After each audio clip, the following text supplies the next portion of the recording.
It's Tuesday, October 17th, 2017. My name is Ashton Ellett. I'm here with Senator Eric Johnson for another installment of the Two-Party Georgia Oral History Program, sponsored by the Richard B. Russell Library at the University of Georgia. Thank you very much, Senator, for joining us today. Awesome. Go Dogs. That's right. That's right. As of this taping, 7-0. Hopefully that trend continues. We have been let down before, but I very much like the feeling this time. I do too. Right. Okay, so just to get started, tell me a little bit about your childhood, your upbringing. You're a Louisiana native. Yeah, born in New Orleans. My dad was med school at Tulane, but moved to Shreveport, which is where he was from, and grew up in Shreveport and wanted to go to Tech. That was my first choice for architecture school. I had an uncle that had gone there, and they accepted me, but they wanted me to start summer semesters out of state, and I said no, and ended up at Tulane. Met my wife from Savannah there, so that's how that answers that question already. How I got to here to Georgia. But childhood was sort of plain and normal and all-American. Father was a doctor, but single practice, old school, house calls. He had the little bag. And he had a little the bag and drove out in the country. He did a lot of pro bono medical work, so it was not the typical doctor. But mother was a Yankee. Nothing wrong with that. Great-grandfather was elected governor of Massachusetts by one vote, and Marcus Morton. My son is named after the Marcus Mortons. So architecture, that's sort of a different path than most politicians, elected officials, at least those that I've talked to, who are generally law, real estate, the fire sector of the economy. What drew you to architecture? I had an uncle in it, and I wanted to do oceanography or architecture, and I just never liked the sciences and was not very good at it. And I had the Tinker toys and the Legos and the erector sets and the log, whatever they call the logs. The Lincoln logs. The Lincoln logs. There you go. I'm an Illinois guy. And so I loved that stuff, and so I ended up in architecture, which I think turned out to be great training for politics. As you got into leadership, we're getting ahead of ourselves a little bit, but sure. Architects have to look into the future. They have to, whatever they're doing today, think 40, 50 years down. They have a budget. They have a big team of engineers and people they have to work with. So I give a talk periodically to the AIA, and that's when I encourage them to get involved, because what they do really is what we want out of our elected officials, to be visionaries and how to decide how to get where you want to go. Tell us some of your earliest memories of politics, either state, local, national. Well, I think in my age group, I'm born in '53. Remember the Kennedy assassination, so I would have been 10, and then Goldwater's race, AUH20, right, that's what it was.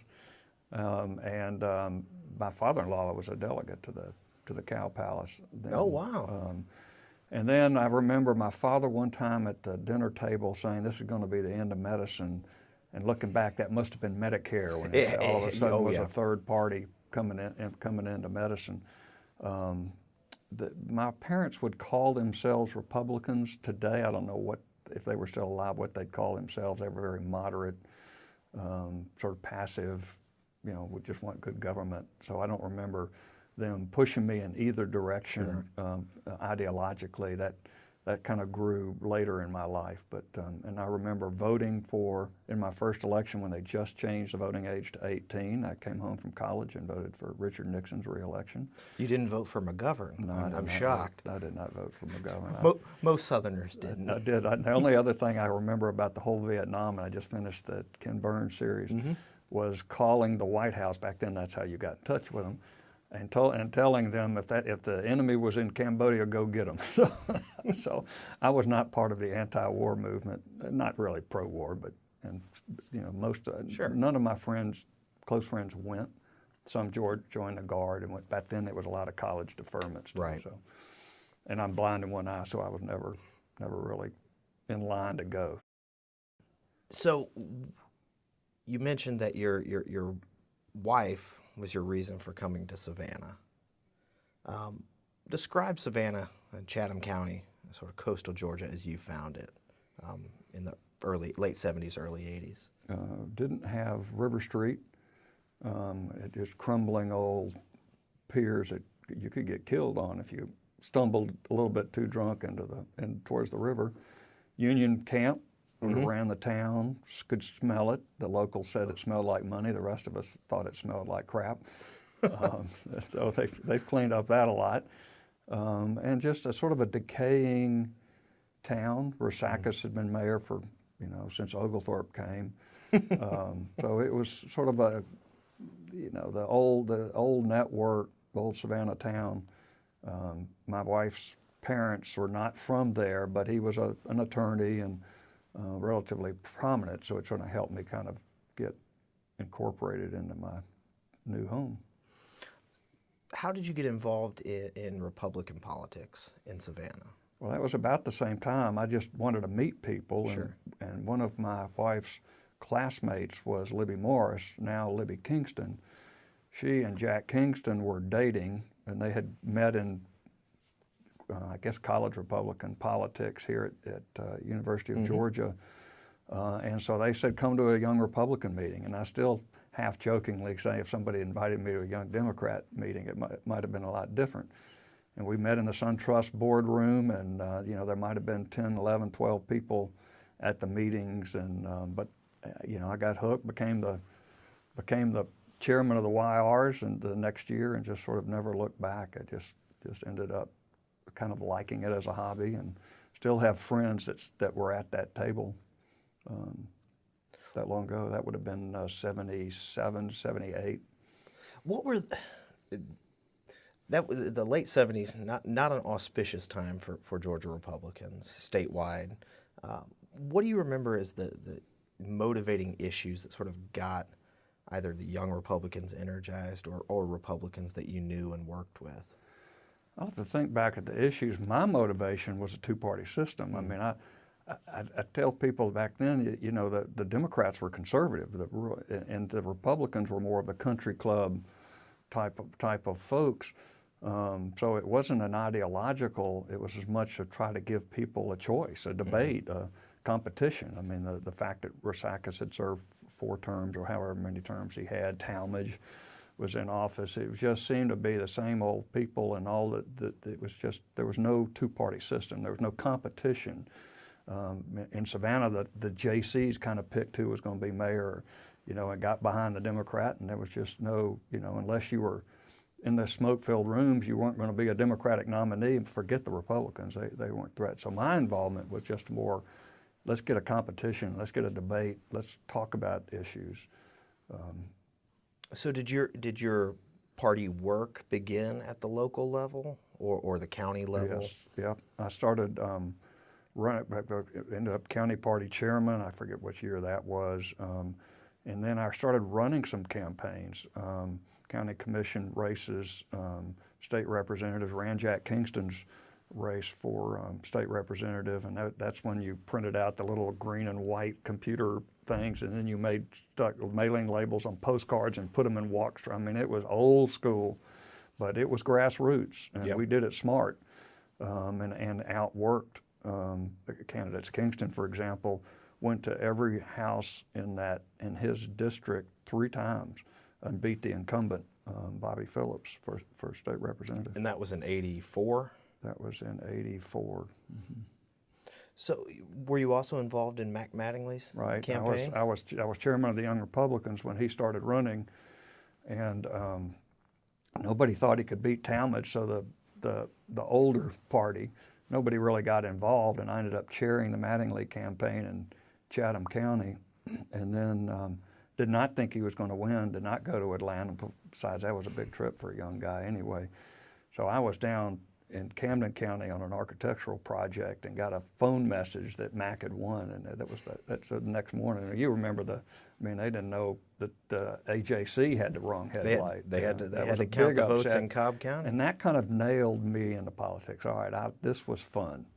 Upset an incumbent with a typewriter salesman, and that was in the Reagan Revolution. So sure. That's sort of my background, was that whole Reagan, Gingrich, You went to work for not Kingston, but Mattingly.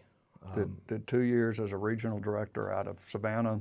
What'd you do in that capacity? You were his body guy when he was in the district, which I saw him probably a lot more than the others because he lived at St. Simon. So he'd fly in and I'd drive him home, or I'd go down and take care of stuff at his house for him. But we had like a third of the state. I had from Augusta to Waycross, and you'd go once a month to a different town, try to get something in the paper that you were there so people could come in and say, hey, I got a problem with Social Security, or I got a veterans issue, and then you'd funnel it up to the right people in the D.C. Office. So they still have, that was relatively new back then. None had just started it, Mattingly did it. I don't think Talmadge had anything like that. And now they all have regional offices. So that was relatively new, but it helped me get it where I could talk to a bank president and a farmer. I mean, it really helped me have some confidence and communication skills early on. That was part of my training. Were you trying to balance your political career with your architectural career? I had just gotten my license in '80, and architectural license, and then went on his staff for 2 years at full time, and then decided I either had to go back to architecture or move to D.C. and didn't want to do that. So went back to architecture, and then then I started running campaigns, and loved that whole grassroots. What's the strategy? What's the message? And sort of took that all the way those skills at that early stage up to the rest of my career. What was your assess for me, if you will, the sort of the state of the Georgia Republican Party as an organization that you found it in, and its sort of evolution from the late 70s when you first got involved to 1983, 1984, where you are starting to pick up seats? You could start to feel the shift with liberals and conservative. You started feeling, particularly with the Reagan race, that the people that called themselves Democrats, the Southern conservative, white, rural, suburban folks, had always thought of themselves as Democrat, and they began to rethink what party they were. And of course, it was all driven by Washington, because locally and the statewide, I mean, your sheriff and your county commissioners, I mean, they were all Democrats, but they were all pretty much pro-business. I mean, they weren't progressives or socialists, or in the national except maybe sense. in the in the Atlanta urban areas. So I began to feel that shift. And then later on in the career, it became more of are we going to just go along to get along type of elected officials to, no, let's try to get the majority. Okay, so you do become chairman. Well, first, actually, were you involved in Mattingly's re-election campaign in '86? Yes, I mean, I just helped. Back doing architecture, right. but I helped him in that campaign. Was that a blow Yes. to the party? Yeah. Were you surprised that Wyche Fowler was able to? I was, and I remember the absenteeism. The senator from Georgetown. Right, and Mattingly didn't want to come back and campaign. He didn't want that absenteeism to be used against him, and so that was one of the criticism. And looking back, maybe he could have campaigned more. But there was a tide that year. Right. We lost a lot. I think we lost the Senate majority that year.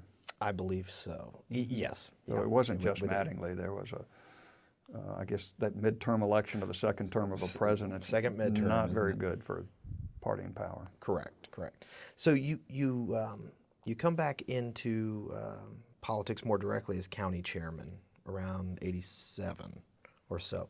Tell me why you decided to make that move at that time.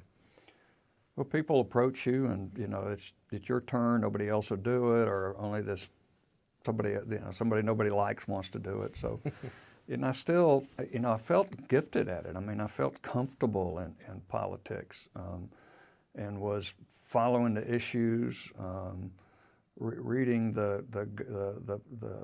stuff coming from John Linder and Newt Gingrich and GoPac, and so I kind of wanted to take it to. It was my hobby. I mean, I never played golf. I didn't hunt. didn't fish, so politics was a hobby, and enjoyed it and had some success at it. So I just kept going.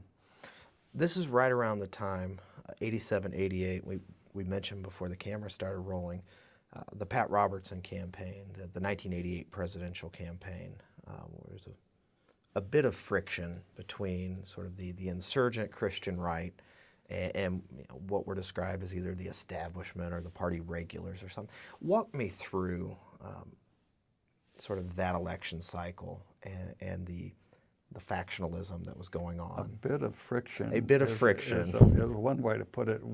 Outright war would be another way to look at it. For people that weren't involved back then, it's a lot like the Trump race. I mean, it was the Robertson people were coming in, and the social issues were going to be front and center, and the country club establishment Republican were uncomfortable with those issues. They were more about taxes and business regulations and good Supreme Court nominees. And these people were interested in God and guns, and they came in and they weren't happy. They were marginalized. They were looked down upon. They were rules were used against them. And I was, at the time, at the 88, I think I was 1st District Chairman and ran the 1st District Convention and ran it fairly. And I think we were the only uncontested congressional district that went to New Orleans, came out of the 1st District, because and I think we had a blend of the establishment Republicans and the Robertson people. And then we got to Albany, and they were much better organized, much more prepared to take over the convention and send a delegation to New Orleans that was for Pat Robertson.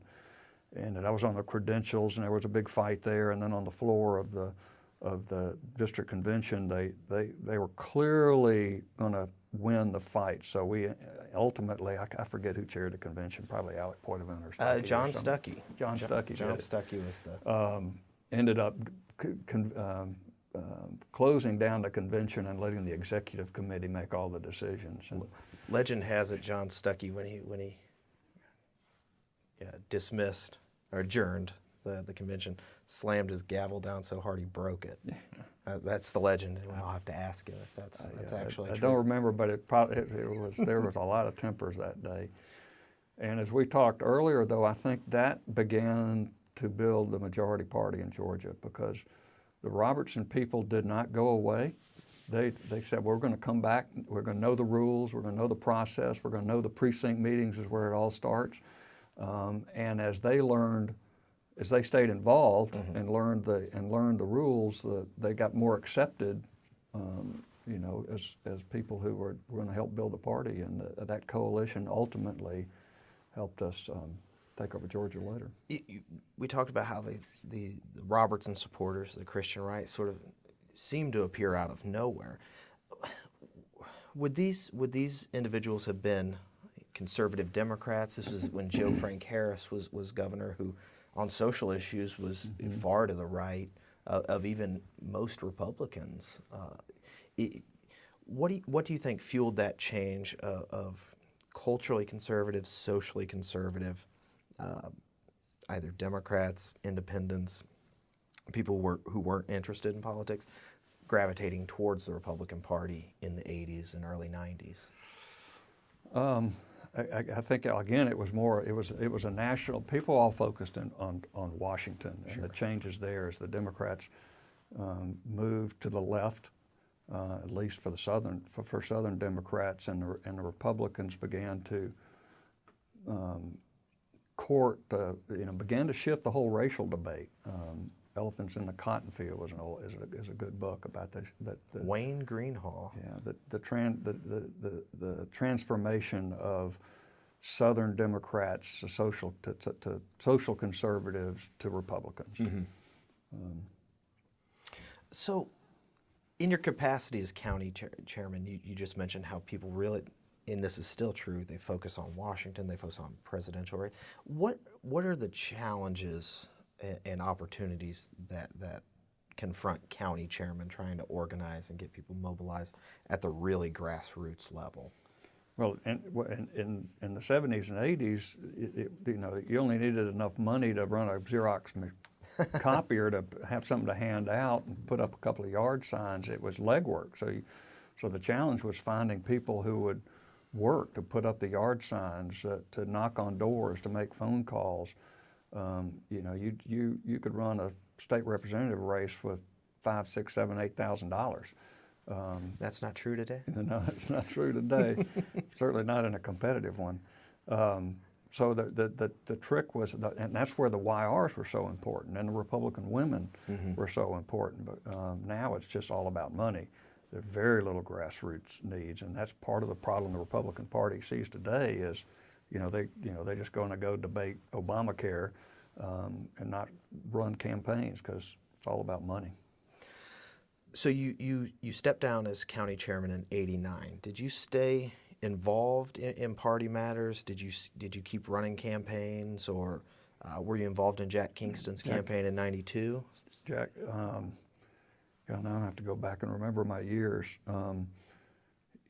That's when I was elected. That was Kingston true. Gave up. Kingston and that called me and said, "I'm going to run for Congress." That's right. And I said, "There's no way you can win, Jack." It was Lindsey Thomas, old seat, been Bo Ginn. I mean, it had been Democrat forever. And he said, "Well, it's time. I'm going to go for it." And he said, "Why don't you run for my House seat?" So I thought about it, prayed about it, talked to my wife about it, and said, I don't want to look back and just have missed the opportunity. I never thought I'd run for office. And qualified for his open state House seat. Nobody else qualified. So my first election was uncontested to an open seat. And this was easy, but it allowed me to run his congressional race. And I don't know if Jack Kingston's on these tapes, but there's nobody that's got better people skills, name ID, and will outwork him. And he won that race pretty handily. I remember the first precinct came in way down in Folkestone, Georgia, and he had barely lost. And I said, "You're going to win this race. I mean, if you were winning out in rural areas, we're going to win." And he ended up winning, trying Barbara Christmas. Barbara Christmas. That was. We can't afford Christmas in November. That's a good slogan. It obviously worked. And the fact that she'd had 5 husbands didn't help her either. We kept finding more husbands. The importance of opposition research. That's right. So you were elected. You'd been running campaigns for other people. What was it like? Tell me about the Georgia House of Representatives as you found it in '92. I loved the Georgia House of Representatives. That was all the fun in the world. And when I first ran, I thought, I'm never going to be in the majority. I'm never going to be in leadership, but I'm just going to go up there and try again to debate some issues, get some stuff out front. But I went to Tom Murphy on the advice of people in Savannah and said, "Mr. Speaker, I don't want to sit with a bunch of Republicans. I want to sit with Democrats." He said, "Why?" And I said, "Because I want to learn how this place works." And he sat me next to Jimmy Skipper, who was his go-to guy. And I still blame Jimmy for saying, "You sent me on a mission trip over to the Senate, and I converted them for you." So Jimmy and I have been friends for a long time. But that was a great move. And Jimmy would say, there are times when you vote your party, nobody will care. Tom Murphy won't care, but there'll be a couple of key votes that they'll be watching. And so he was able to coach me on how to work the system that way, when I could be partisan and when it was time to work with the leadership and get credit for that work.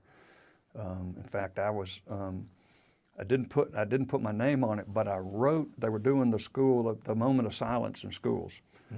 So I amended that and gave it to, I can't remember who I gave it to, David Scott or somebody, that put in the language that student-initiated prayer was okay. And that was what the Supreme Court had said. So that law, Sure. I wrote that amendment to the Georgia law, and then passed my first bill in the House as a minority party member, mutiny in prisons, that allowed you to, in state prisons, if a prisoner attacked a guard, they could hit them with a bunch of charges, but it didn't apply to jail. So I just put, and jails was my amendment, but I passed a bill as a freshman Republican in the House. So and I think, Murphy and the Jimmy Skippers of the world helped me do it. I learned how the legislative process worked pretty quickly. The picture that you've painted of Tom Murphy is sort of different from the picture that others have told of Tom Murphy as an iron-fisted, anti-Republican Speaker of the House. Well, he hated Republicans. There's no doubt about it. I'm glad we get that on the record. He hated Republicans, but if you treated him with respect and not the typical Republican leadership would always be attacking the Democrats and Tom Murphy. And so, as a freshman, you can come in and you don't have to throw bombs and be the bad guy. So I'm sure there were a couple of Republicans that he liked. And I stayed in the same hotel. That was another thing I did, was stayed wherever he was staying. He had that cheese toast caucus or whatever they called it in the morning. So I think he just got to know me a little bit better. And then my father-in-law was an old railroad lawyer, and Bill Lee and Denmark Groover that were railroad lawyers. So my father-in-law's contacts up there, and then some of the Democrats in Savannah, like Sonny Dixon, had paved the road to, hey, Mr. Speaker, this is a good guy. So that helped. Although I was really glad when we beat him. Fair, as a good Republican, you would. What were your priorities that you really tried to focus on, or if you had to describe yourself as, you already said you weren't necessarily an ideological Republican or anything like that. What did you see your job was in the legislature? Well, it shifted. Sort of a meta question. Yeah, I know. in the House, which was just one term, right. It was to learn the process, learn the rules, learn how the bills become law. Learn you usually couldn't pass laws. That was an exception for me, but you could make amendments. You could try to put some stuff on the floor it might cause angst for them. Mm-hmm. Maybe you win, maybe you don't, but because they could always strip it out later if they had to. Right. So just learning that process and how, because I'm a policy guy, so I always tried to focus on getting things done. Education reform was always big for me. But the budget, we were pretty conservative, and you couldn't touch the budget, so there really wasn't a lot you could do to affect spending or taxes. But there were other issues that you could dive into. You already mentioned that you only served a single term in the State House. What was the difference between the Senate and the House? In the House, you have to shout to be heard. You had to have personality. You had to, when you picked up that microphone, you were either going to make people laugh or make people cringe. So there's still true. The personalities are much stronger in the House, and the speaker's job is tough. And David Ralston is doing a great job now of presiding over 180 people, and in the Senate. Even the minority party has more influence because you're smaller. They're 56. Right. So you're sitting next to people. You're friendlier with almost all of the people. You know them. You can work together. You can say, "Hey, can you help me on this?" So there's more of a chance to accomplish things in the Senate regardless of party status, and that's still true to some extent. Although I think Atlanta's turning into D.C. faster than we would like. It's not a hopeful message. No. What was? Tell me the difference between working under Speaker Murphy and then working under Pierre Howard. Well, Pierre Howard didn't have the hate for Republicans, and he would work across the aisle. He didn't feel threatened by the Republicans. So you could have conversations with you. You could tell him what committees. You could tell him what issues you want to work on. He was a good lieutenant governor, and I think helped set the role model for me when I became the pseudo lieutenant governor as pro tem. So I still wish I could see him every once in a while. A great guy. And then of course we had Coverdale, Bob Bell. I mean, we had Mike Egan. I mean, we had some classy old Republican veterans that he could count on that were contributing to the process without being partisan or ideological or embarrassing the majority party. So the Senate was just a whole different place to be. Who was the leader when you came in? Was Skin Edge still the leader, or he had maybe just stepped down? Yeah, I could look at my notes and figure and remember that one. But Skin, I think, had just left. I think you're right. And Chuck Clay was leader, and I got to be whip my second term. Sally Newbill was the whip, and apparently nobody liked her, and she was some big taxi fight that was always going on that was awkward for everybody. So Chuck said, "You go in there and I'll help you." So I was whip in my second term and minority leader in my third term. So Bob Bell, he joked when he sat down. He said he was also minority whip, and he said back when he was minority whip, it was more like a minority switch because they didn't have. Well, you didn't really need a full size whip. Yeah. Well, as whip, what were the issues or the policies or pieces of legislation where you really did need to, sort of circle the wagons, herd the cats, whatever the metaphor you want to use? God, Ashton, that's going a little bit too far back to remember the issues we were fighting about, and I don't remember big ones because then when I became minority leader, it changed, but. At that point, there was more of a go along to get along, and if we were whipping people, it was probably more likely they needed Republican votes to pass something, and can we help them, than it was, are we going to try and change something they're doing, or, maybe sometimes we'd put amendments on the floor just to try to make a point. What do you remember about serving in the legislature while Zell Miller was governor? What do you remember about Governor Miller? I really liked him, and we got along well. After being lieutenant governor for 16 years, something like 74 that. He knew the 90. process, was smart, had the Hope Scholarship lottery issue, because that lottery passed. The constitutional ballot passed the year I was running, 92. Yep, 92. So I wasn't up there for the vote to put it on the ballot, but I was up there for the vote to implement it. What were the grades going to be? And, right. What was? Remember, it was income-based, or at least the pre-K was income-based initially. So there were a lot of lottery debates going on. Matt Towery was trying to make sure there was no corruption involved. That was one of his big issues. And so I think that would have been my first term or two, was putting a lottery into effect. Redistricting. You were in the state Senate. This would have been when Governor Barnes succeeded Governor Miller. Mark Taylor's lieutenant governor at the time. Tell me about that redistricting process, what the Democrats hoped to accomplish, and the Republican response. Let me back up a little bit and lay the groundwork for that. I think the switch to the Republican Party really started in '98.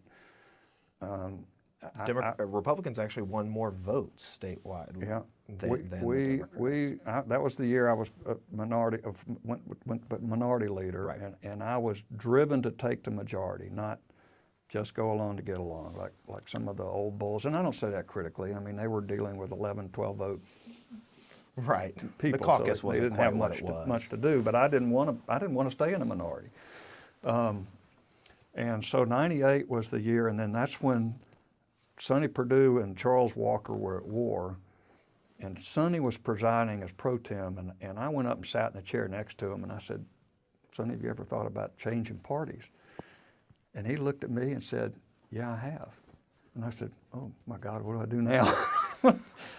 and so, anyway, to shorten that story, we wanted to keep it very confidential. We went out and met with Johnny Isaacson, who had replaced Newt Gingrich that year. Right. He was a congressman, and he and Sonny had served together. So I needed somebody away from the Senate that could sort of figure out. And Rusty Paul was chair of the party at this time. Okay. Rusty was involved. So what were we going to do about it? And Sonny was convinced he could get 6 of his conservative Democrat colleagues to switch and flip the Senate.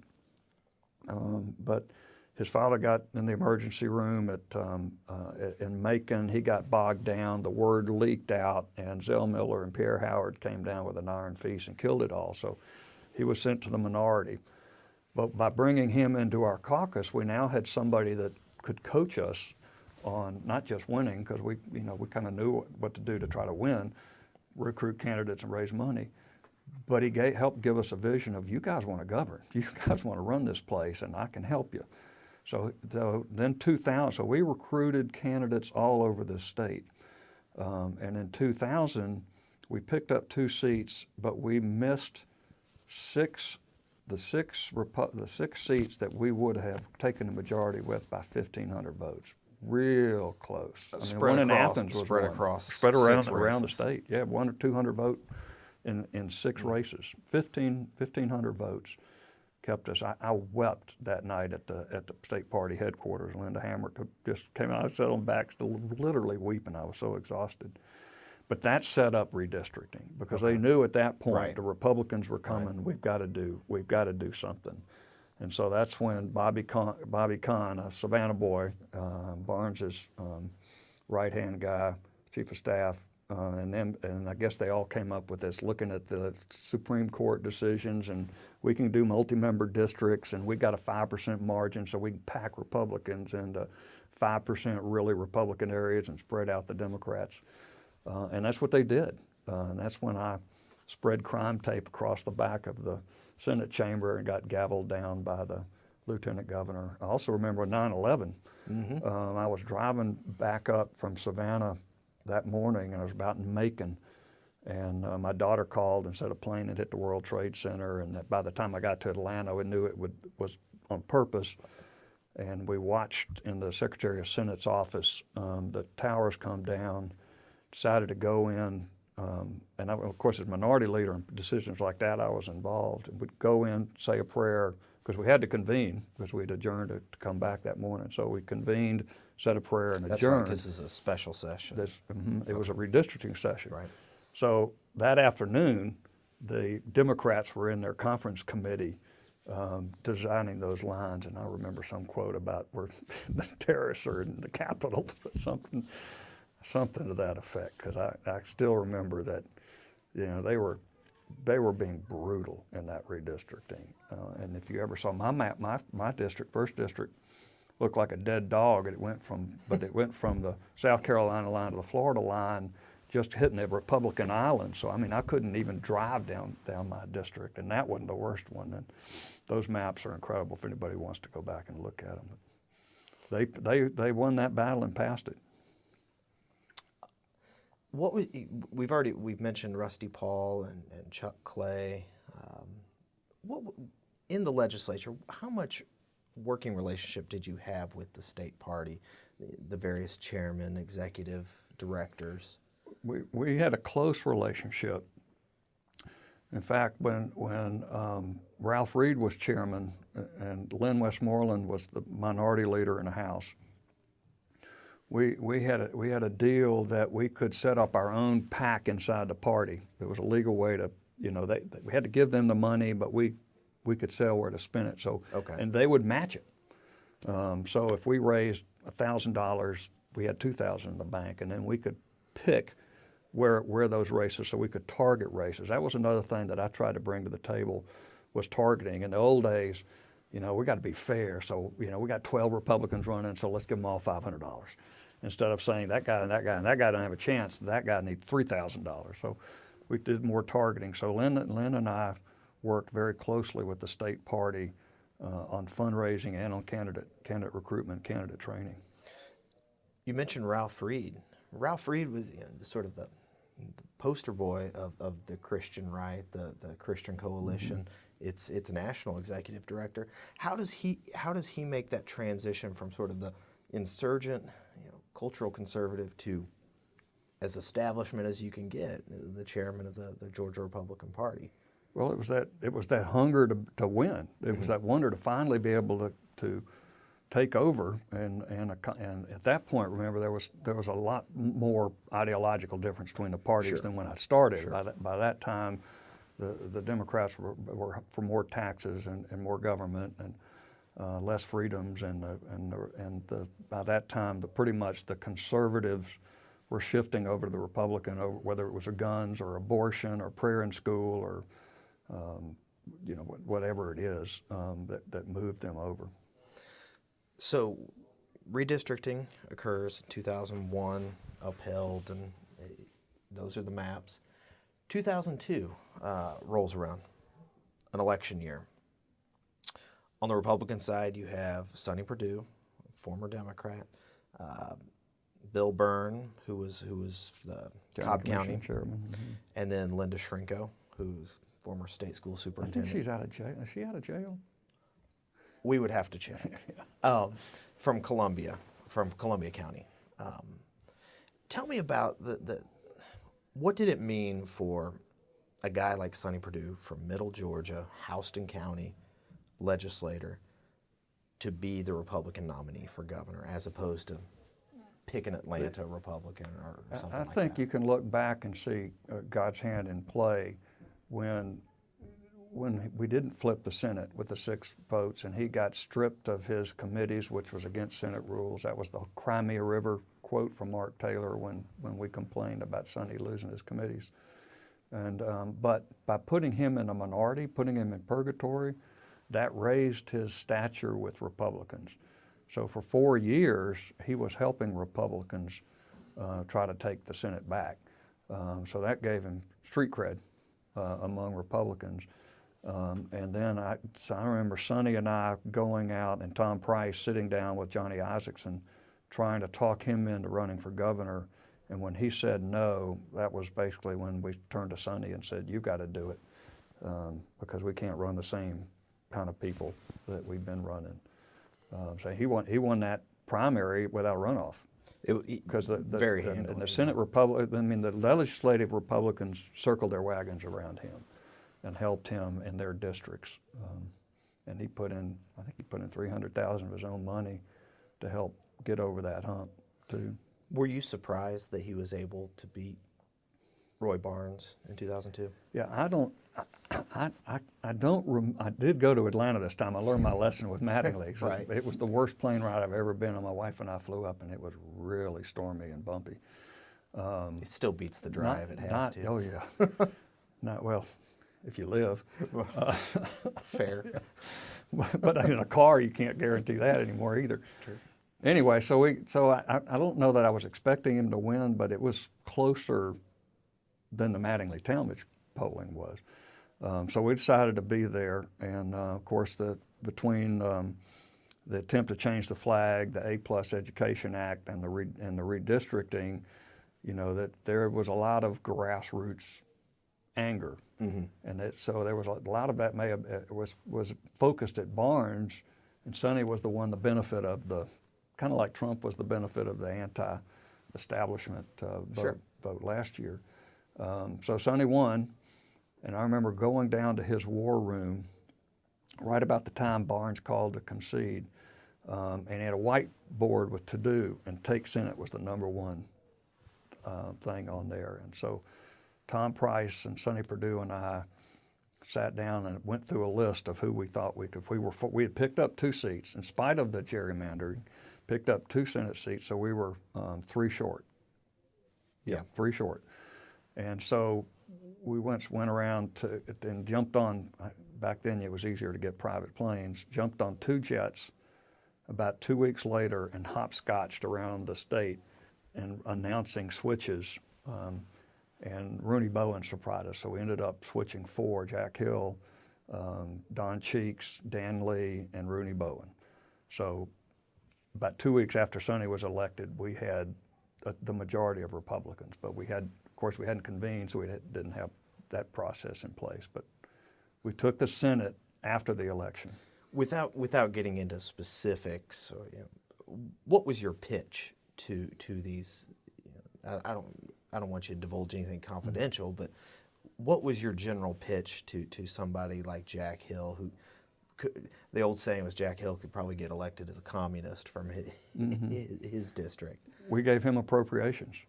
We allowed Don Cheeks to keep banking. I mean, that's what they were all about. They liked the committee chairmanships. They liked the the stature, and they certainly didn't. By that time, the Democratic Party was becoming more urban and more liberal, and these were conservative Democrats.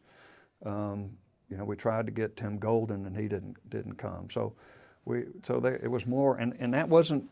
Tom and I had to deal with a caucus that was finally going to be in the majority. And wait a minute, you're giving away appropriations? I'm saying you wouldn't be in the majority. So as it turned out, the caucus was really good about it. They'd rather be in the majority and, someday get banking. And Jack Hill's still appropriations chairman. Everybody else has come and gone. So those committees are freed up. But that's how we did it. It was no secrets. I don't remember what Rooney Bowen got, but or Dan Lee ended up being one of Sunday's floor leaders. Tell me about the different atmosphere when you come in and you're going to be, you're in the majority, you're running the. Tell me about that changeover in the Senate from Democratic to Republican. The caucus meetings before the session convened were real interesting. Tort reform was high on our agenda. And we had a secret caucus meeting at UPS headquarters. And this was probably December by this time. And everybody Blackberries were new. But before we got out of that caucus, trial lawyers knew we were coming after tort reform. So that was a valuable lesson to Tom and I, is that, there are no secrets and people are going to translate their, what's going on inside the inner circle. We also had to go, and we had to, we'd never seen it. We'd never run anything. I mean, Georgia was the last state in the country to elect a Republican governor. Right. And I was going to be the first Republican pro tem since Reconstruction. They didn't even have lieutenant governors back in there. So, we'd never been on a budget conference meeting. So there was a lot to learn, and it really did help having Sonny, Jack Hill, having some of the grizzled old veterans now inside of our majority to help. But I remember Tom Price and I going through committee assignments, who was going to chair what, and what members were going to go there, and we had to go. You put all these committees and boards and names, so you only had so many. You had to have it's like Democrat. A wedding party. Yeah, it was. It was a real complicated by hand process back then. I kept the Secretary of the Senate. Much to the caucus didn't like that idea. They thought Frank Eldridge he was one of their guys, but Frank he ran the Senate, so he helped. And in hindsight, everybody complimented me on that decision because it helped us learn how to govern. Tom Price was in charge of the rules. So the Constitution said that Mark Taylor presides over the Senate. Nice segue into my next question. It doesn't give him anything else. So we started writing the rules, and I was dealing with a lot of different stuff. But Tom Price, to his credit, one of the smartest guys I've ever served with, took the rules and figured out how to take the power away from the lieutenant governor. Was that always once you knew you were going to be in the majority? Did you know that Mark Taylor as lieutenant governor was going to be a stumbling block if those rules weren't written? Oh heck yeah! Because otherwise in the past the lieutenant governor was just signing bills. He was naming committees. Right. So we wouldn't have had any power if he had stayed as the traditional lieutenant governor, because the Senate rules gave him that power. And I do appreciate a strong presiding officer. I mean, it's tough. I mean, when the criticism from Mitch McConnell and Paul Ryan now, I tell people, you replace Mitch McConnell and you still got Ted Cruz, John McCain, and Susan Collins, and Mike Lee. You still, it's harder than it looks. There aren't exactly people lining up down the street. So we knew we had to strip the control from the lieutenant governor, and we did. Tom, to his brilliance, he made the pro tem the parliamentarian, not the lieutenant governor.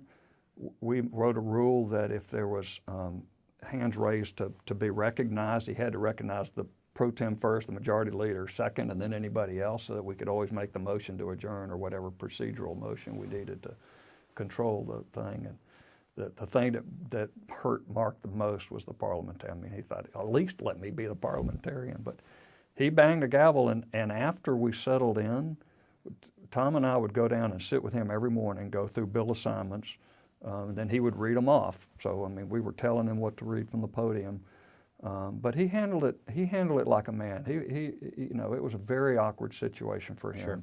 Drove him into the governor's race 4 years later, but he handled it like a man, and we had a pretty good relationship. You know, once it was settled in, I mean, what else could he do? But he didn't whine and complain every time.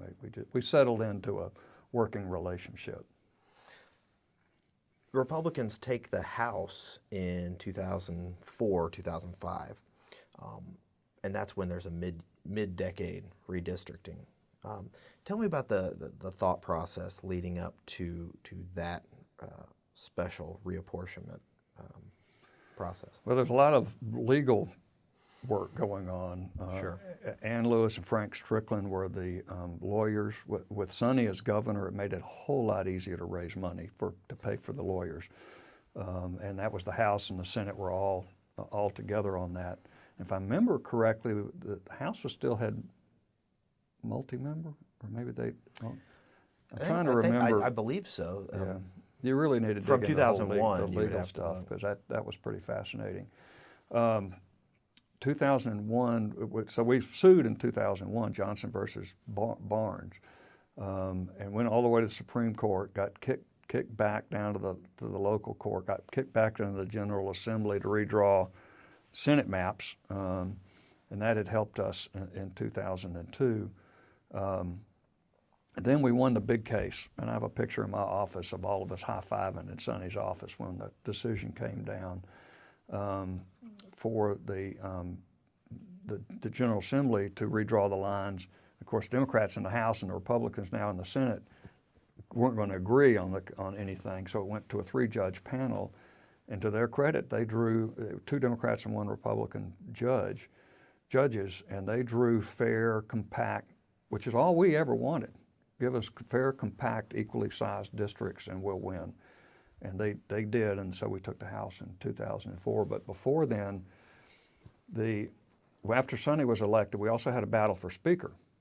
Larry Walker had been the majority leader and was from Houston County and friends with Sonny. Terry Coleman was Appropriations Chairman. So the Republicans tried to form a coalition with the Democrats to elect Larry Walker as Speaker, and so it was a huge battle going into the 2003 January convening, and I think we were just 1 or 2 votes shy, and Larry didn't want to go to the floor with a vote, so he ended up dropping out of the race at the day before the session convened, and Terry Coleman was elected Speaker. Now that you did have the majority, Governor's Mansion, Senate, House. Some political scientists, historians, look at the governing policies, the priorities of the Republican Party, and look back at the Democrats of the 70s and 80s and say there's not really a whole lot of daylight between the two. What's your assessment of that? I think by the time we took over, there were. We did. It was fun at first because we had mainstream conservative ideas. We didn't today. It's all how far to the right or how far to the left you can go. Sure. But we had tort reform, we had education reform, we had ethics reform. We cut taxes. I think we eliminated the state property tax, which was a $250,000. We did some senior tax cuts. So we were able to come in with mainstream Republican issues that united us and weren't as divisive as they are now. So people compliment me a lot on when I was there, and I said, I was kind of in the right place at the right time, and now it's sort of driven to extremes. But we had sort of mainstream issues back then to implement that the Democrats had not done. Since we're on policy, you're from the Savannah area, the Port of Savannah. How important is the Port of Savannah to not just your local economy, but the economy of the state of Georgia? It's probably the biggest economic engine in the state, even more so than Delta or some of the other major employers, because its fingers reach out. There have been studies about it. I think and I don't remember the numbers. Sure. And to their credit, Zell and Tom Murphy invested in the port to get it to where it is now. It's still the only port, fastest growing port on the East Coast, the only port with a balanced import-export, largest. I mean, so they just had the state of the port with a whole bunch of numbers. I mean, people forget that 10 years ago, Charleston was twice the size of Savannah Port, and now we're twice their size. Wow, that's a pretty quick turnaround. So you have the Port of Savannah, which, you got the port in Savannah, you've got Atlanta up towards, in the Piedmont. How important is the transportation network in Georgia, and what are the sort of modifications or improvements that Georgia needs for transportation? Not to wade into the We're getting right into policy. Into the weeds. One of the examples of the transfer of power is that we were building a lot of roads, but they were those developmental highways in rural Georgia. And when I drive on some of these roads on 4-lane divided highways and don't see a car in my windshield or my rearview mirror, and you wonder what that money could have been done in the Atlanta suburbs, as an example. And they were supposed to be developmental highways, and there's nothing. I mean, even on the I-16, you get a little bit of Dublin, but nothing. Right. And you go to Corridor Z, and you go to Route 1, and some of these Fall other Line Freeway. Yeah, some of these other really nice roads through the middle of nowhere, but they didn't bring jobs along with them. So I think that transportation was being run by politicians, and the political leadership at that point were all rural Democrats.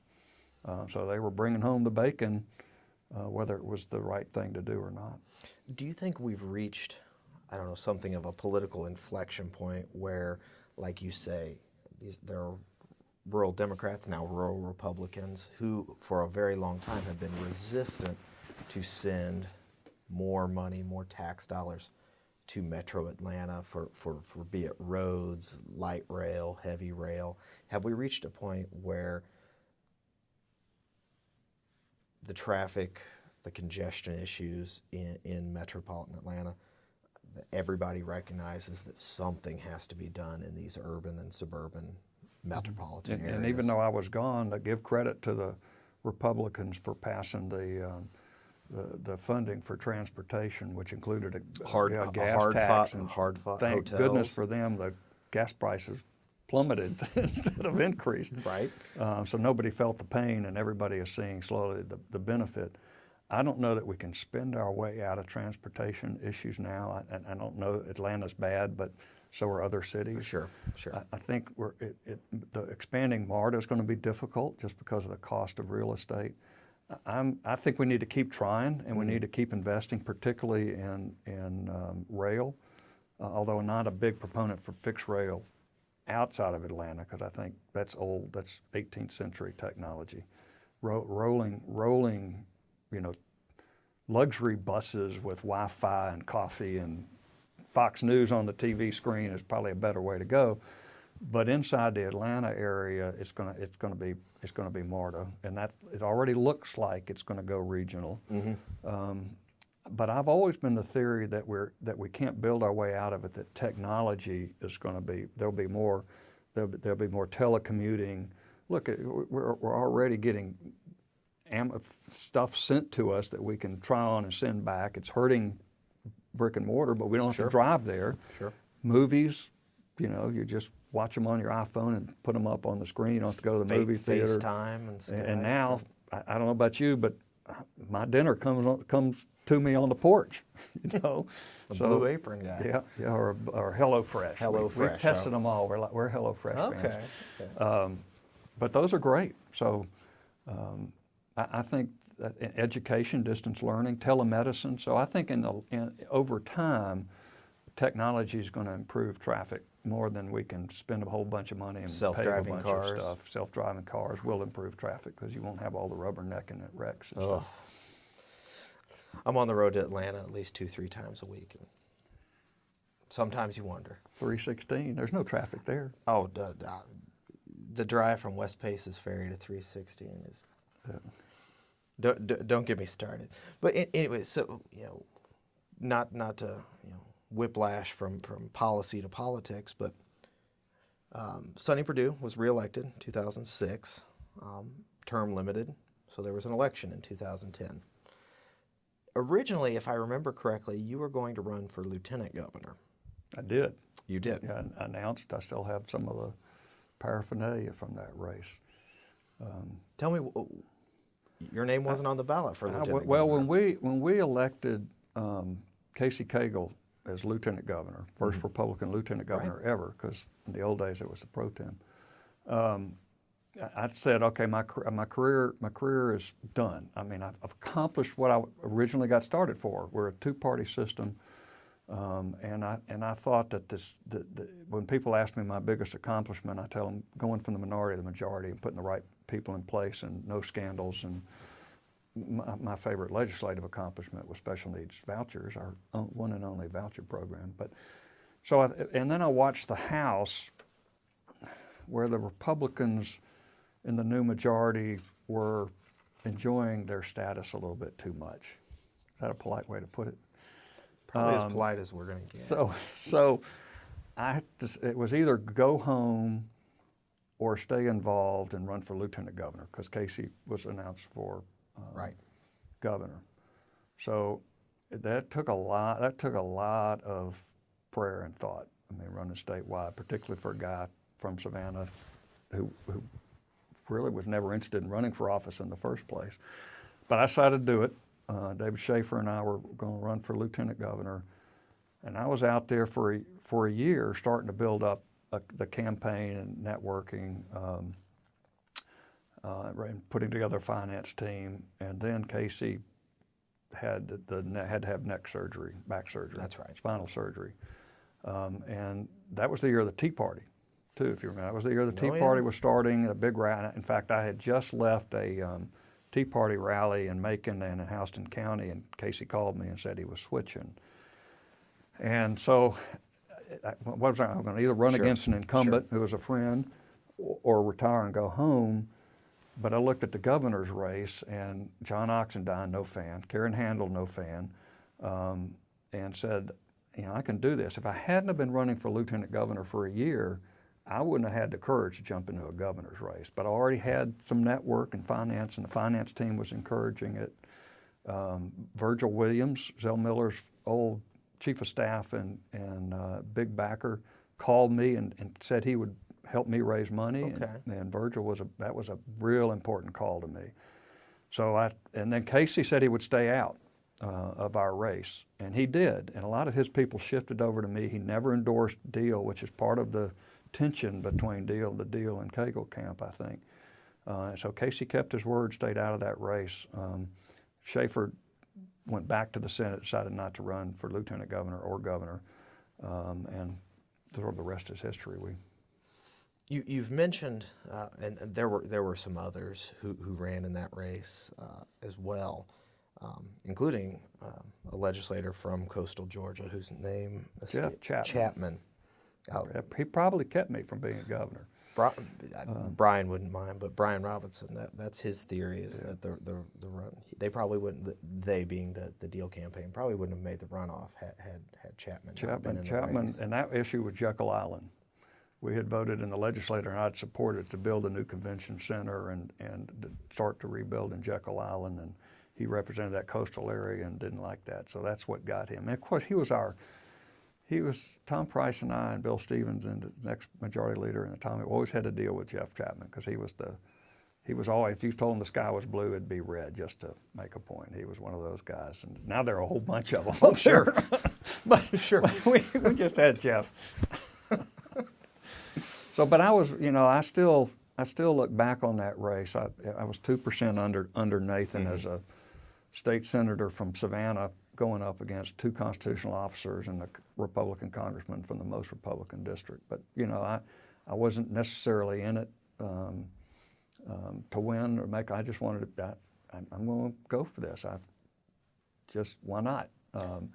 And then Nathan. Most of my people went to Nathan in the runoff with Karen. And how did you differentiate your campaign from either Karen Handel's or John Oxendine's or Governor Deal's campaign? What were your issues that you ran on?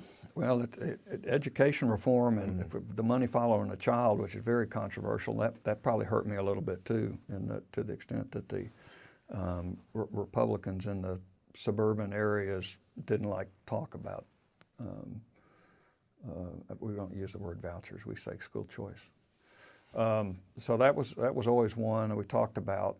Just on the record, a lot of my support came from having been the pro tem and having been one of the architects of the switch. I had a lot of friends that trusted me, that liked the way I had governed, liked the way I'd handled ourselves, and so that we had most of the Board of Regents, most of the DOT board members all supported me.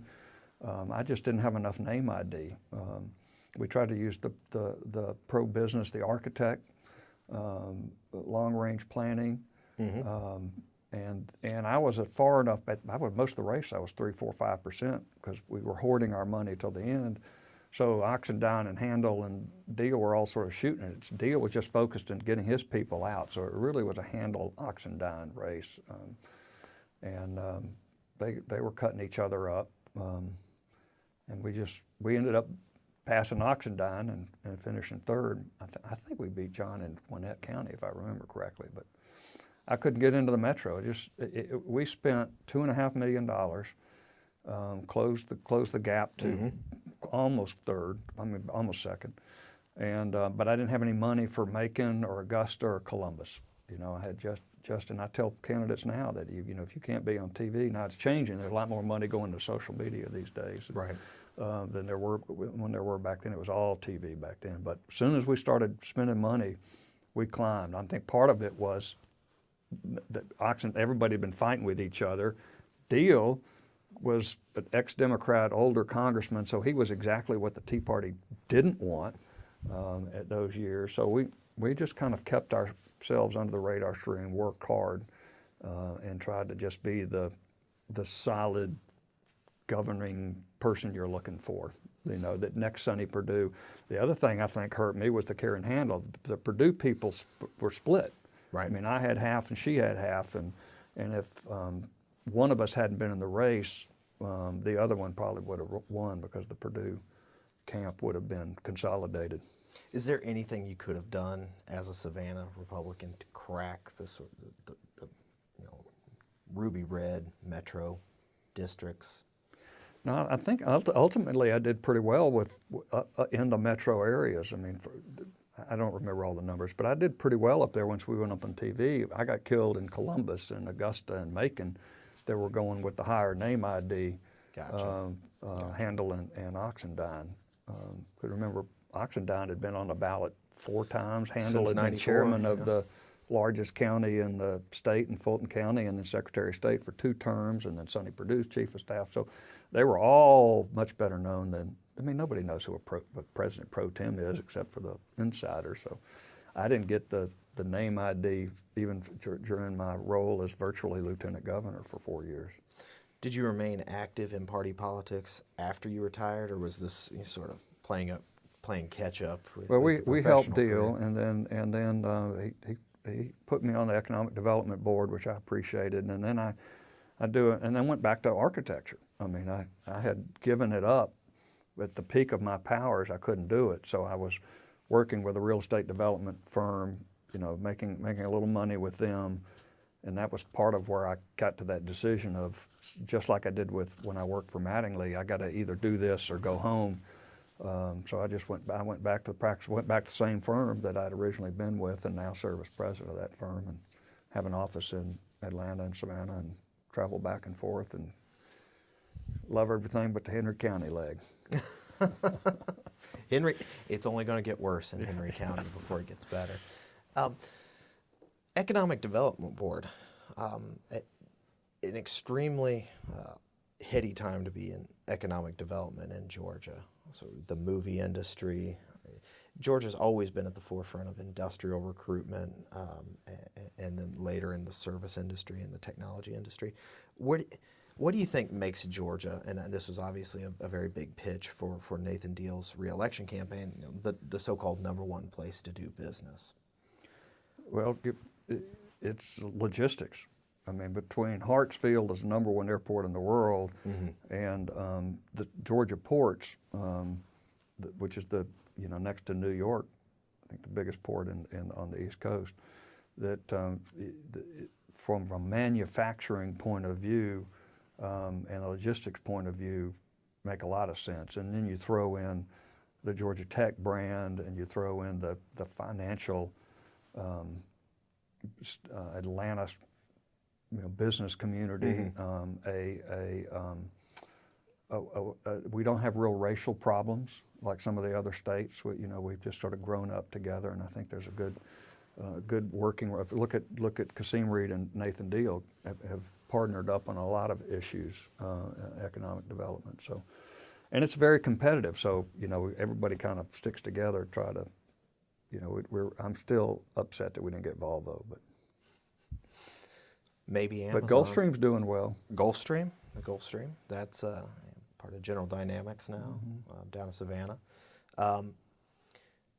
Economic development, you've mentioned sort of the different personalities and maybe some questions of extremes.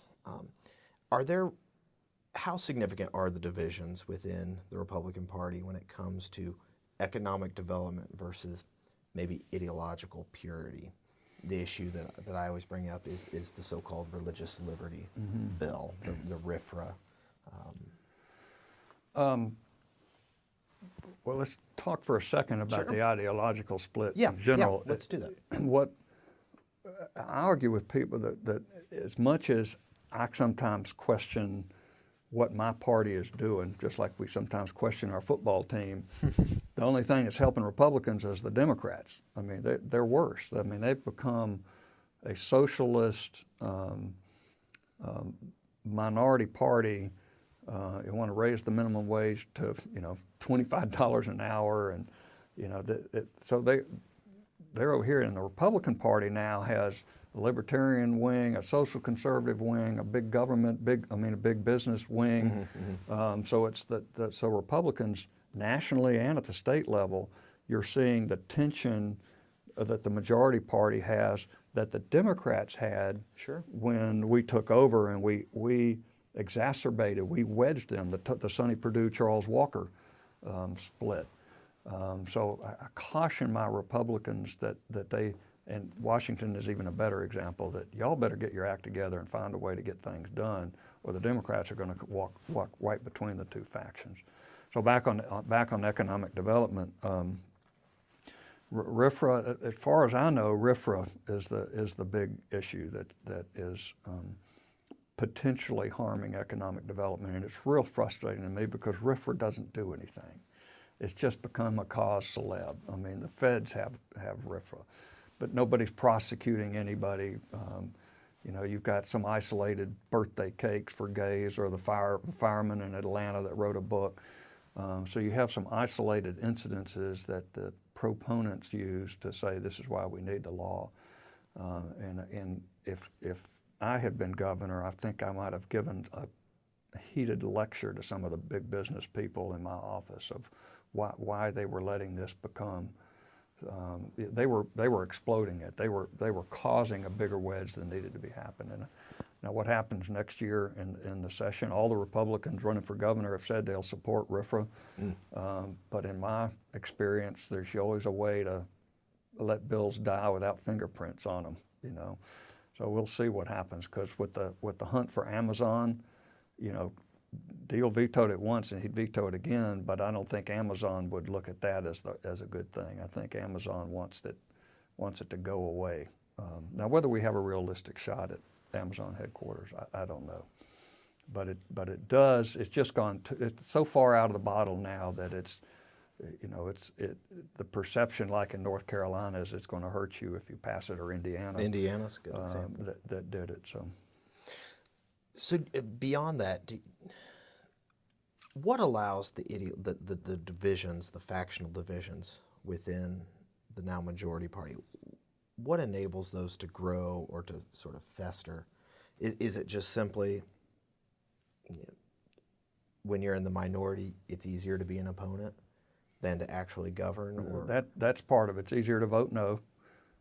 Look at the Obamacare, both passing Perfect it with no example. Republicans, and now the Democrats are just sitting back. And I use that strategy on the Barnes flag change. We had Republicans that were going to vote for it, but I said no. You can vote for it at the last second, but don't let anybody know. And so we had some vulnerable Democrats vote for it. They were really mad about that strategy. So that's part. It's harder. It's repeal and replace Obamacare sounds great until Great you slogan. have to come up with replace. But the other thing that has brought us where we are goes back to redistricting. The districts, both Democrat and Republican districts now, are strongly one way or the other. Right. So you're not worrying about coming together. You're worried about your right wing or your left wing. So it's forcing politicians into extreme ideological positions. Are we going to let you carry guns into churches? Are we going to kill doctors that perform abortions? Or are we going to raise the minimum wage to $100 an hour? I mean, it's just free college for everybody. Both sides are moving to extremes.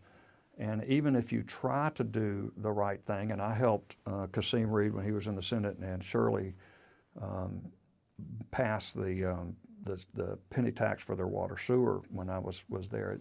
Those days are disappearing, and even at the state level. And I don't know how you fix redistricting because I don't want to turn it over. There's a turn it Supreme over Court to case. I know, which is a big one. But I don't. Two cases actually. I don't want to turn it over to computers, and I don't want to turn it over to judges because I'd still rather have the legislative bodies do it. But and I would tell my caucus when we were doing redistricting, you don't want to be in an 80% Republican district. You want to be in a 55, 60% one because you'll be primaried every time in a big Republican one. You get 55, 60, and they're not too confident of winning the general. So you're better off as a Republican or a Democrat in a district that's more narrowly drawn. And I think that would also help making sure that the Republicans or the Democrats moderated a little bit and tried to accomplish. We still got some big issues to accomplish. Tax reform, CO, so certificate of need, healthcare reform. I still believe that education reform is our greatest long-term need. I mean, we're not even, our schools aren't even as good as Turkey, and we're getting worse. I just read, I don't remember where I read it, but I mean, South Georgia's facing a healthcare crisis in terms of rural hospitals, clinics. Now I saw something where some of the counties down in the Okefenokee Swamp are furloughing teachers because they don't have the money. The tax back. What are the reforms that would be equitable to places like Cobb County, Oconee County, urban cities, and then also help rural, middle, and South Georgia? Well, Governor Deal was going to try to tackle the funding of public education because you look at Gwinnett and Cobb and Right. and the Cherokee that have a good tax base, have strong families. They're doing okay. Right. Although it's not all money by any means, but rural Georgia just doesn't. If it's all funded by property taxes, that they just don't have a tax back. You can pass East Bloss, the 1% tax, and they don't have any sales tax, so they can't even afford to build a school. Whereas, Gwinnett County's building 10 schools with their East Bloss, and so. But I don't know the best way to fund education. They were talking about teaching chemistry in rural Georgia, and so start funding the programs or the processes, equalizing it that way. But you're getting into winners and losers, which makes it really hard. Right. I mean, the biggest opponents to school choice you'd think would the proponents be Republicans, but you take a Fulton County, a Fayette County, a Cobb County, they think their public schools are great. They don't want any other people coming in there to hurt their system. So Sure. my biggest problem was the Republicans from good public school districts that were getting hammered. And then in rural Georgia, the largest employer is often the school system, and they didn't want any competition. So that's a big battle. But we've got to figure out public education and maybe distance learning. It will help. But you know, the biggest issue, everybody knows the biggest issue now is parenting too. I mean, it's the best sign of a kid that's going to do well in school is two college-educated parents. Then it's just two parents, and not some kid being raised by grandparents or a single mom. I mean, at some point, we can't rely on teachers and schools to be parents. So ultimately, that's a societal issue. Maybe we've already touched on this, but the Republicans here in Georgia, after decades and decades in the minority, have had the governor's mansion since '03, the legislature since '03 and '05, every statewide constitutional office since 2011. What's the biggest threat to the Republican majority, Republican control, Republican governance in Georgia? Fake news. No, millennials, I think are going to be a challenge to Republicans. They're not being raised with the American dream, free enterprise. I can be anything you want to be. It's I want free college. I want free phones. You know, I want a job handed to me. I want to work 35 hours a week and have a month off. That's a challenge when the minority party, who doesn't have to balance the budget, can promise them anything they want. So I think the generation coming up, which is also more socially liberal, and you're seeing a shift in the Republican Party on the gay issues. Oh, sure. The Atlanta Pride Parade. And I think you will see a growing libertarian faction within the Republican Party, and that will be more appetizing to millennials. So that's it. Corruption is always an issue. I don't see it or smell it out there.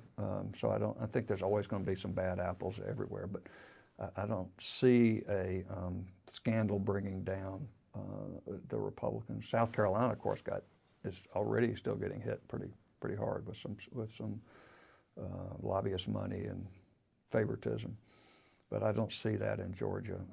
Alabama is another example. Yeah. So that can happen, and then you can have a dynamic personality come along, a Trump-like, for some reason this whole social media stuff is. I mean, when Roy Moore can raise all his money instantly from around the country, you know, just the right personality could be funded by $10 donations from all over the country, as opposed to just raising it in Georgia in a traditional manner. So there are challenges out there, but as I said earlier, the best thing that Republicans got going for them is the Democrats. I mean, they just don't have a bench. You know, look at Carter, couldn't pull the string. Who was the other one that had none? Michelle. He had a Carter and Nunn on the ballot last time, and it didn't help them. And now you have Stacey Abrams and Stacey Evans, and I don't know Evans. I'm very impressed with Stacey Abrams. She's been a great minority leader. So you have two progressive, one white female and a black female. The assumption is the black female is going to win because that's the base of the Democratic Party. So the Democrats have their own issues to deal with, and so far that is helping Republicans stay where they are. And if we can elect a governor next year, that means we should be able to control redistricting, which should help at least the legislature and Congress stay Republican from Georgia. What about demographic change? That's always either the great fear or the great hope, depending on which side you're on. We're already seeing the demographics, the Georgia 6th race, for example. Rob Woodall in the 7th, the Gwinnett-based. Gwinnett, by the way, is a minority-majority school district, and most people don't realize that. And DeKalb and Gwinnett both have hundreds of languages spoken in them. Oh, sure. I was in Duluth the other day, and one of the most frustrating things throughout my political career is the relationship between Republicans and minorities. I've always felt that part of it is messaging. Mm-hmm. I think our issues appeal to minorities as far as the opportunity, be what you want to be, give you an education. Look, Barack Obama's president. But it's just so hard to get around, the promise of free stuff. And I think the immigrants are going to fall into that same boat. But to me, the Hispanics are the same way. I mean, they're pro-family, they're religious, they're hardworking. They should be natural constituents for the Republicans. But either the Republicans are making messaging mistakes, or the mainstream media is exacerbating the image of Republicans as racist. I don't think Donald Trump is a racist at all. He's probably very open, but his image is alt-right and abandoned. So that's frustrating to me, and demographically, it's probably the only challenge the Republicans have now. How long it takes that to manifest itself into the majority, or whether the Republicans can win. When we tackled immigration reform for the first time, e-verifying some of those in the state, I was surprised to find that most Hispanics that I came in contact were for it, because they had come over legally. They didn't like the illegals. They were drawing down. Every Mexican that was legal is assumed to be illegal, so they wanted to crack down. So I still think there's an opportunity out there, first in the Asian and the Hispanic community, to try and build some coalitions. But until the African Americans begin to vote more than 5% for Republicans, it's going to be a real challenge to hold on to the majority for long. You mentioned how, if we look at the Democratic Party, which has become a minority party, mainly African Americans, but significant numbers of Hispanics and Asian Americans. What does it do to the Republican side that has, since the 1980s, become an increasingly white party? Does that, in the short term, that's probably a good thing electorally for Republicans. And you and I would focus on, we've got a problem, we're too white. Mm-hmm. But the Democrats have a problem, they're too black or too minority. So both parties have an issue. Mm-hmm. And both parties would benefit. The African Americans would benefit if the Democrats were fighting for them. If they thought they could lose 25% of the black vote. Richard Nixon, I think, carried the majority of blacks in the South. When he ran. 60, yes, in 1960. So there's been a shift. So both parties have a racial problem. Okay. You and I would focus on my party, but they have a problem too, because they're not attracting whites for whatever reason. Are there issues that Democrats and Republicans might be able to work on that would help bridge those divides? Well, when I was there, we could. Certainly Washington. It seems like the Gang of Eight, they tried to work on an immigration issue. They were just killed for just working with each other on an issue. You still see John McCain and Lindsey Graham, just vilified by Republicans for just trying to work across the other side. And Trump goes from being dogmatic partisan to, hey, I need some Democrats' help on this. So if anything was going to offer itself up for two sides to work on, it's Obamacare, the ACA. It is falling apart. We all know it. We all know it. We know entitlements. We know what needs to be done with Social Security and Medicare. But let's get through the next election. And one of my speech lines was always, we got to think about the next generation, not the next election. The problem with politics now is it's all about staying in power. And let's get through this next election, and then I'll do that controversial vote, or then I'll raise the Social Security retirement age to 70, or whatever the big changes has to happen. Because I've gone from being an extreme optimism, the child of the Reagan years optimism, to this isn't going to end well. This deficit's not going to end well. Illinois, New York, California, states, Puerto Rico is they're going bankrupt trying to pay their pensions. This is not going to end well. And that may force everybody together, or they may all say, not my fault, somebody else's fault. The sort of governing by crisis model. Well, Senator Eric Johnson, thank you very much. We could probably sit here and talk all day about politics and history, but thank you very much for participating the Two-Party Georgia Oral History Project here at the Russell Library. Thank you very much, sir. Okay.